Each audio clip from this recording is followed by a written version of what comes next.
Hey everyone, today I'm joined by Sean Lang. Sean is an agency operations expert who helps founders remove themselves as the bottleneck in their business. Before entering the agency world, Sean managed an airport refueling operation, which was a role that gave him a healthy respect for process, compliance, and what happens when things go wrong.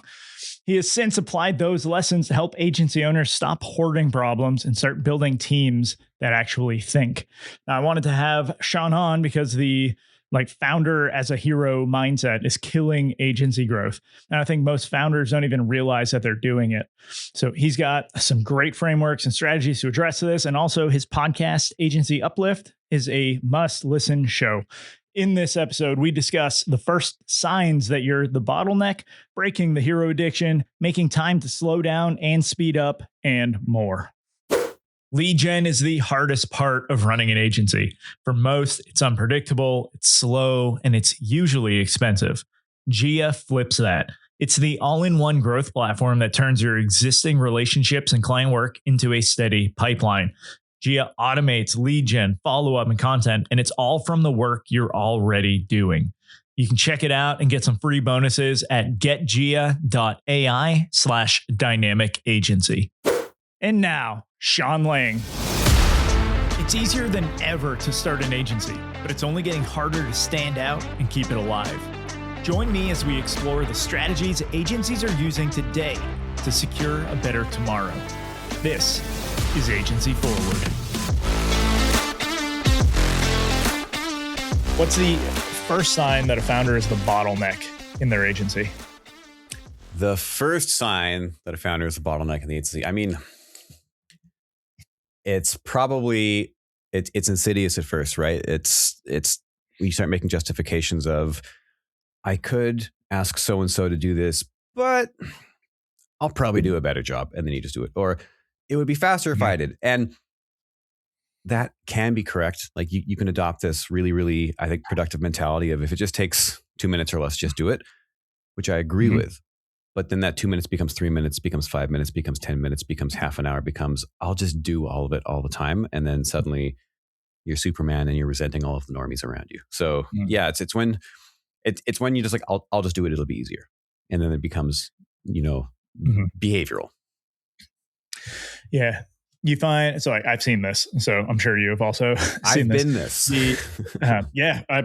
Same. But the agency owner heroics becomes like the thing, right? Where it's more than just like I can just do this in 2 minutes. Let me knock it out. It's like they want to be the hero where they're jumping in. Like they feel good knowing that like people count on them and they're doing these things and they can do it really well. So people see them. And so they almost become addicted to taking things on, and they don't realize that feeling is what's keeping them the bottleneck and what's like stopping their agency from growing.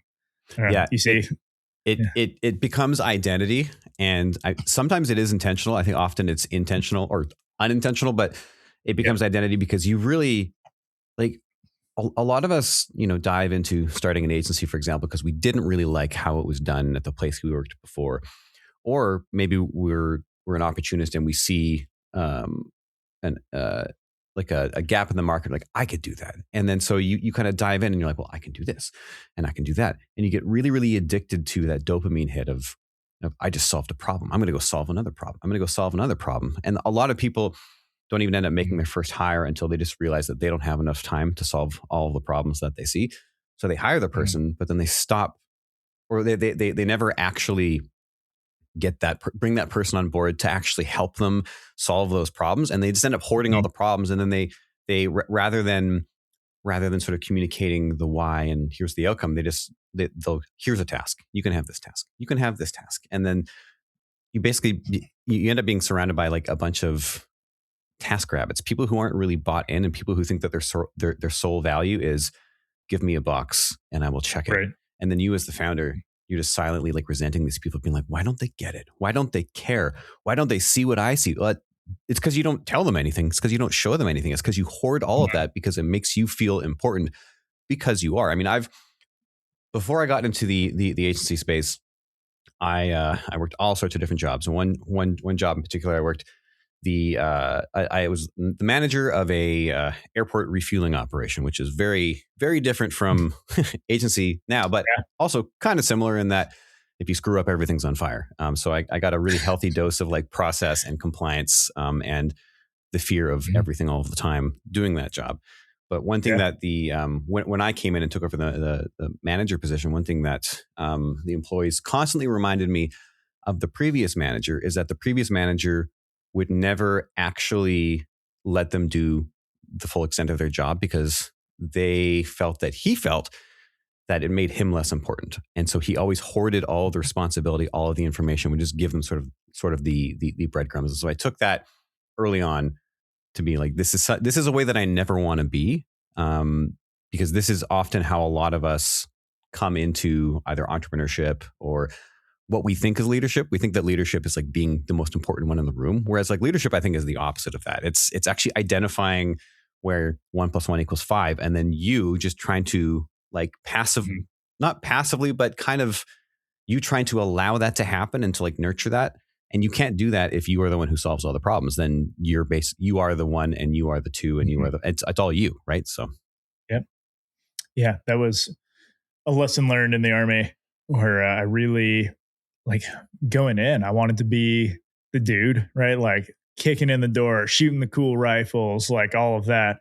And then there was one very like a tipping point where I realized like I was on the radio talking to a helicopter that's shooting Hellfire missiles into a mountainside while also just like coordinating with our artillery unit so that they don't shoot down the helicopter that's in the air. Talking to engineers, talking to my sniper team and my mortar section, while also talking to my vehicle gunners moving around and like connecting the pieces. And it was like, oh, this is just me coordinating, right? Like leading and telling them, hey, this is what we have to do. Let's just make sure we're on the right track. But you're the ones doing this stuff. And yeah, I think that's it. I mean, so I saw it obviously in a very different light than the agency world, but it's like once you see it, you're like, oh, this is how it works, right? You're a force multiplier. Like you were saying, 1 + 1 = 5 if you can do this, right? um, yeah, I guess my question from this is most of the agency owners will default to like, I don't have time to teach them how to do all of these things, to like to actually hand this off so that someone else can take the reins. What's the fix? you're right.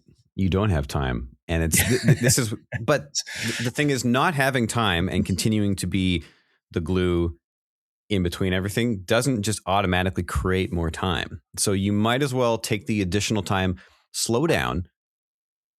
Actually, I'll rewind. The metaphor that I have really enjoyed using lately is, imagine that you are in a bike race and you have flat tires Mm. and you're just pedaling as hard as you can and barely moving. Tires are spinning. You're probably actually like shredding your tires at this point. And someone says, you should get off the bike and pump the tires. And you're like, I can't. I don't have enough time. I need to just ride the bike. And you're like, yeah, but if you put air in the Mhm. tires, you'd go faster. Yeah, but I have to slow down first. Yeah, you have to slow down now, but then you're going to end up going 5, 10, 15 times faster once you stop. And so you kind of have to take on that time debt, that capacity debt up front to get the exponential benefits, the compounding benefits after the fact. So people often will say, like, I don't have time to make SOPs. It's like, well, imagine if you didn't take on that new client next month and you just took the next month to actually SOP your entire business and then train your team on that. Then you wouldn't just be looking at being able to effectively onboard one client. You'd probably be able to effectively onboard 2 or 3 clients. And Mhm. so wouldn't you agree that that makes up for the 1 month that you didn't onboard that one client? Mhm. I had a meeting with a client earlier and he was sharing me they just came back from like a annual retreat and stuff where they finalize all their planning for the year. And I think this is one of my first clients that said, we're slowing down this year. We're bringing on a bunch of sales reps. We know eventually that's going to be awesome for us. But right now it's going to be hard. So we got to train them up. We got to make sure we got the right assets for them. And so they actually planned for an actual loss in revenue, at least for the first like half of the year, compared to what they were projecting last year. Um, you don't see that across many agencies, but and everything you just said is, I think, spot on. But how do you get someone to actually like commit to that path so that they do it. One thing that I've noticed after, talking with like 100 agency owners over the last year, running my podcast, and then also coaching agency owners and doing the thing myself for 8 years, is I think that sometimes, as crappy as it is, sometimes you really need to feel the pain before you have that aha moment. I will talk to agency owners early on, just chatting, finding what's going on with them. And it's so odd. It's kind of like, I don't know if you've seen that commercial of like the husband and the wife wife has like a nail sticking out of her forehead. And she's like, I got a headache. And he's like, yeah, but she's like, I don't want a solution. And he's just pointing at it like, if you just remove the nail. And she's really mad at him. Yeah. It can kind of feel like that sometimes, talking with an agency owner where like the issues are so obvious right in front of their face, but until they really actually hit that really, really low point where they go, oh, I do have a problem. No amount of do this, try this, implement this is really going to work. And that, I hate that, but that's also human nature. Like if I look back at my agency journey, there were many difficult years where I didn't ask for help and I should have asked for help, where I didn't just literally stop. Like it probably would have been better if I just did not work for 2 weeks straight and actually just got my head out of the work.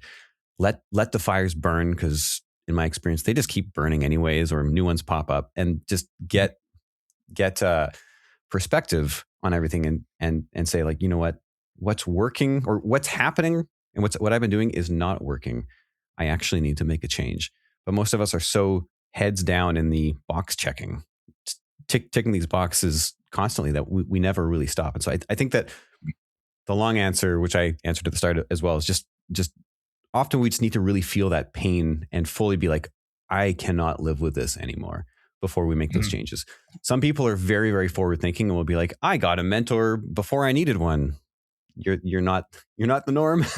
Or I decided to slow down and reprioritize, and I actually have I decided to, hire Chris and reposition because I see where the market is going. Again, you're not the norm. Most people do all of these things so reactively, where it's like we're trying to put a Band-Aid on like a 6-inch gash. I mean, I don't know if that's your experience, but that's my experience. No, 100%. That was one of the problem statements when I set out on this path, was like, how do I just move agency owners from reactivity to being more proactive? Because if you just get more proactive and start thinking forward, everything becomes a little easier, which actually the name of the podcast, Agency Forward, came from that kind of thinking. Love it. I guess when you're looking at like, all right, you've now identified there is a problem. You need to slow down. What is a system that you kind of lean to, where most agencies, like if they just installed some sort of system around this, would actually gain back some decent time to be able to then solve other problems? Yeah. So there's kind of two, right? There is first, and this is, I think, one of the ones that most people avoid, but there is first dealing with the founder themselves. And then there's second is dealing with the team or the team structure. And in my experience, the lack of team structure. And if we're looking specifically at leverage, like one of my core values is lead with leverage. We're always looking for leverage first, because that's going to make the value of every input afterwards so much higher, right? Again, I've learned that from just, 8 years of getting stuck accidentally, blindly ticking boxes and then being like, why did I do this? I did it again, like crap. So the first one with the founder, right? And I don't think that I'm unique in talking about this, especially these days, but the founder identity shift. Like the founder really needs to start looking at things differently. We come into this agency space, and I think agencies specifically, because we're sold kind of a tarnished bill of goods. We're like, start a social media marketing agency, get leads, financial freedom. Now you have a Lambo, even though it's rented. No one tells you that it's rented, but it's rented.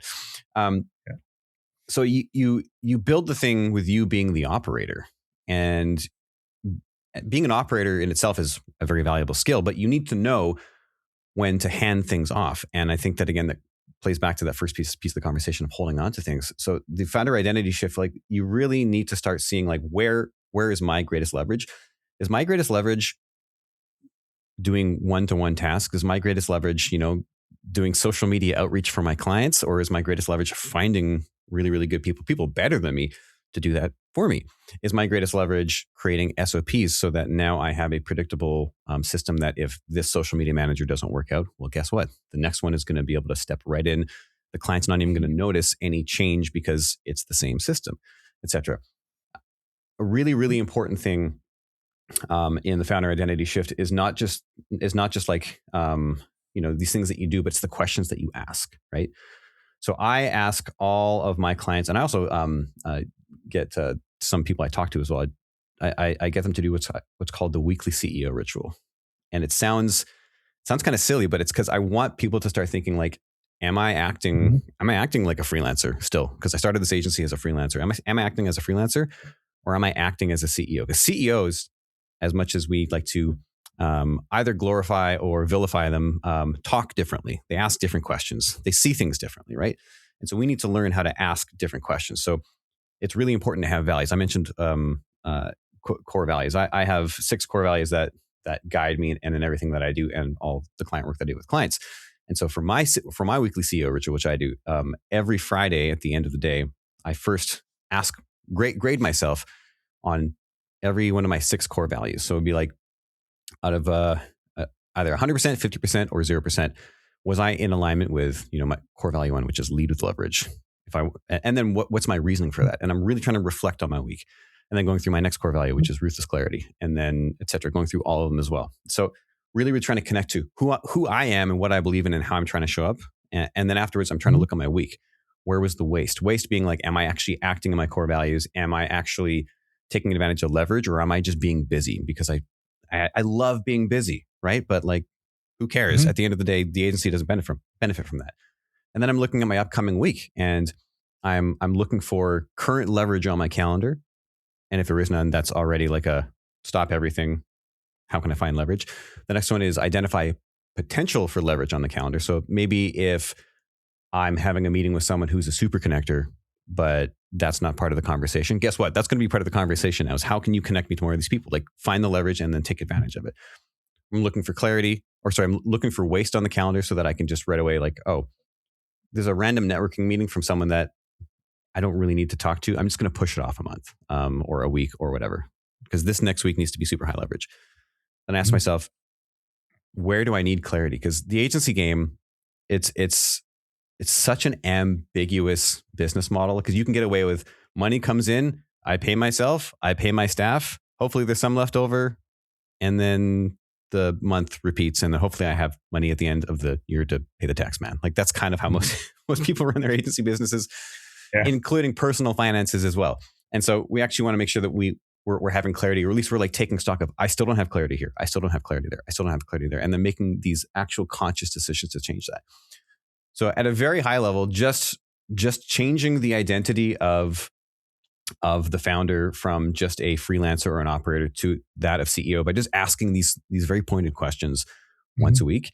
And you find that it immediately changes the way you look at things, and it changes your tolerance for ambiguity and for waste, more or less. So that's one thing. And that's the founder identity shift, which is so critical. But the next piece is what I talked pretty extensively at the All-In Agency Summit on, which is systematized accountability, and this is not just specific to agencies. This is, I think, small business in general, but because agencies are my context, I'm gonna play in my lane, which is people are hired again for like a list of tasks, but there's no real ownership in that, aside from people think, oh, well, once the task is done, I did a good job, I've owned it, it's good. Well, we're not really hiring people to get a bunch of stuff done. I don't care if it takes you 10 tasks or one task for the client to get that one outcome. It's just the outcome. That's it. We're just hiring people for outcomes. And so we need to create a system of accountability around outcomes. And so systematized accountability is something that generally when I coach agencies one-on-one, we end up spending the most of our time installing systematized accountability, because this is the thing that actually lets the founder get out of like being the bottleneck. I don't want to say out of the day-to-day, because I think founders should remain in the day-to-day for as long as they feel they should remain in the day-to-day. I think that's very important. Yeah. But in terms of being the one that actually all work moves through, this is what frees you from that. And so there are a few key components to systematized accountability. One is giving somebody a role scorecard, which is what is their mission? And that mission needs to apply directly to the mission of the agency. And then 2 is what is a list of targets and KPIs that if we are meeting or exceeding these, then we know objectively that this mission will be a success, which means that if the mission is a success, then the mission of the agency is much more likely to succeed as well, right? And then we want to have a list of competencies for, what good work looks like, and then core values in action for when we've actually put in the work to do core values. So that is the role scorecard. That is one piece that gives the team clarity, because I know what a media buyer role scorecard should look like. So all media buyers on my team are being measured exactly the same way. They have the exact same mission. They have the same targets and KPIs. It's just going to vary depending on which clients they have, but it's going to be objectively across the board. That also means that if I am the manager at first and I no longer have the bandwidth to manage because we've just grown so fast, and I promote a manager, that person can step right in and continue to objectively manage those media buyers on the same mission, the same KPIs, the same targets. There's no emotion. There's not how are we doing? And tell me where we're at with this. No, the numbers are the numbers are the numbers. The second piece to this, and this is again where a lot of agency owners fail because they like to be important and they like to have to do all the things, is creating it so that people proactively bring the information to you. Like, how often do we have check-in calls with employees? And that entire, the entire, if it's a half-hour check-in call, 20 minutes is just asking for the information. And then the last 10 minutes, you kind of talk about it. But now you leave that call being like, things aren't good. What are we going to do?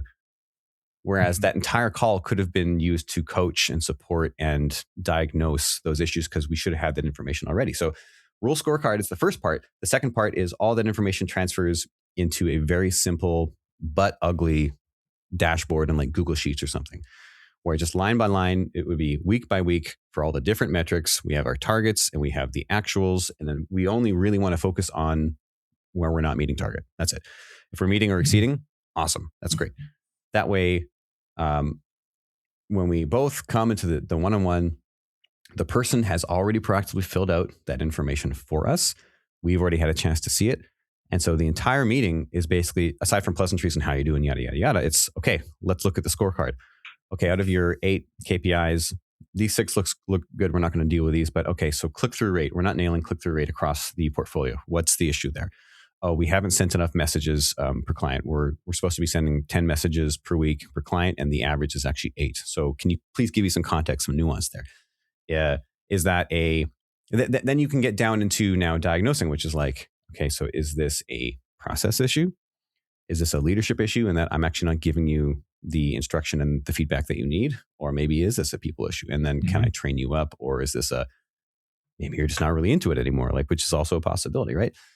And then from this, or even you said, but something I've seen is you have unrealistic expectations where you say, we're going to do 20 outreach, and then no one can do it. It's if no one's doing it, at least we've identified this through objectively, right? That no one can make it happen.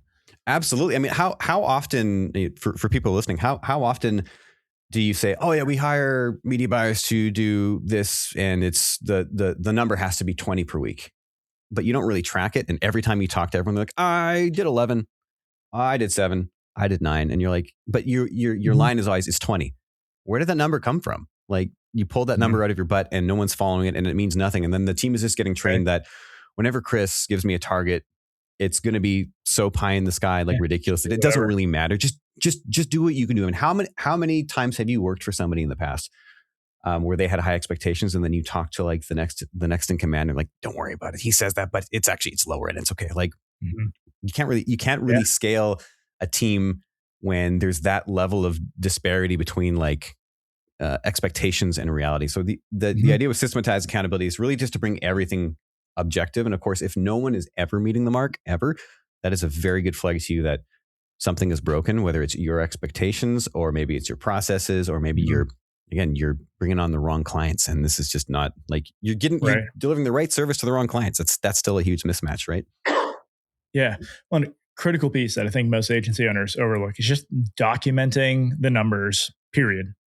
Just period. Actually write down what you're doing, what's working, how much you're doing of it across all my clients. When I say, hey, we got to start doing outreach, like, hey, how much did you do last week? Like, I don't know, like 3 or 4. It's like, okay, well, can we first, I know why you're not getting as many leads as you want right now, but dude, like, how about we actually document that and we list out like, well, we use this template with these first 5, we use this one for these 5, and like, and we're starting to see trends, and right, like we can actually use the numbers to give us insights into what we actually have to be doing.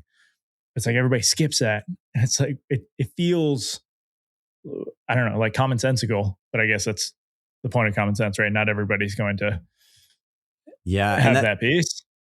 That makes me think of another piece to this. And again, this is one thing that I've found with working with founders. Everyone's different, but we kind of start the agency, we start the business because we don't want to have to report to anyone. And that's, I hate reporting to people. I don't want to, but also I know that if I'm going to be my most effective self, I have to be accountable to something, and I need to report to someone so that it keeps me honest. Otherwise, I'll bend the numbers. I'll kind of, I'll make it work for me because I'm the owner, and I took on all the risk. Yeah, still actually I need to be measured, especially if you're in a partnership. So one thing that I also say to founders that they struggle with the most is don't just come up with rule scorecards for yourself, or sorry, for your team. Come up with a rule scorecard for yourself. And what you're going to find out is that you are unofficially wearing so many different hats for so many different roles with so many kind of like competing missions and priorities that you are also like screwing things up. What is your primary mission? Like, if your primary mission is to get more leads and sales through outreach, then I'm going to ask you to create a rule scorecard for yourself with all the metrics that are going to decide whether or not you're successful getting, however many leads it is that you want per month, right? And then that means that now you have to be accountable for that, which means now you actually have to show up regularly, and you have to do that. Even if there are other fires burning, you still have to do this. It's one of the things that it seems like most owners struggle with is just defining like what is most important, and then measuring it, and then doing that, because we're so hair on fire doing that for the rest of the team that we kind of forget, like, probably the most important person I should be tracking also is myself. Mm-hmm. I think to what you just said, right? You'll quickly identify where you are the bottleneck just by like mapping this out, saying, okay, well, these are all the metrics I have to do. And if you don't achieve any of those outcomes over your week, your month, and you look back and say, well, it's because I was doing all these other things. So, okay, well, were those other things a priority, or like, do those need to get added to this scorecard? Do we have to change some stuff? Like it just gives you that clarity that you would be, I guess, seeing in your CEO ritual. More credit to it. It's funny because we all have things that we really gravitate towards because we enjoy doing them. Yeah. But they're not always productive. But if you don't have clarity in where your greatest leverage is and where your greatest value is in the form of a scorecard or something, then you are, when you're not being super conscious, or when you're stressed or overwhelmed, you're going to default to those things that make you feel good, that might not bring 1 cent of value to the agency. For me, for example, like I am a builder and a learner. So, I mean, process, operations, that stuff comes easy to me. Mm-hmm. If I'm not careful, rather than just creating the MVP version of an SOP or process in order to get the team to buy in and understand it, I will over-engineer the hell out of that thing to the point that like I probably wasted 2 weeks, and I didn't need to do that, but I just got on a roll and I liked it, and I'm doing it. I'm building it on, and I'm going to make some flowcharts, and now we're going to, make some training here. We're going to do this. Like, I'm just doing that for myself. And so it's really important to be able to step back and be like, the things that I'm doing right now, are these for the agency or are these for me? Because if they're for me, I need to, again, make the decision. Do I want to run an agency? If so, I need to step out of that. Otherwise, I mean, being a freelancer is technically way easier. I can do me all day long if I want to be a freelancer, but running an agency is a completely different beast. Mm-hmm. So what's the 80-20 with all of this? Where would you recommend agency owners start if they want to have the most impact or gain the most leverage through fewest actions? Yeah, the 80-20, it really comes down to just creating clarity in the agency. That's why I'm such a fan of, obviously, the two things I mentioned before, the founder identity shift of just like taking 20 minutes on every Friday and asking yourself those questions. That has that has led to massive leverage, massive growth for me and my business, and also personally, and also getting clarity in the team, building that team structure in the form of clarity for the roles and expectations, because you're going to find that once I ask you to come up with a rule scorecard for someone and give me like those cold hard metrics, what are the metrics? What are the targets? Where does the information come from? You're going to start to say really unhelpful things like, oh, well, it kind of depends because, or it's kind of tricky because. And the minute that comes up, you know that has actually been a blocker in the agency the entire time. You just haven't been aware of it. If it depends, how do you manage something when it depends?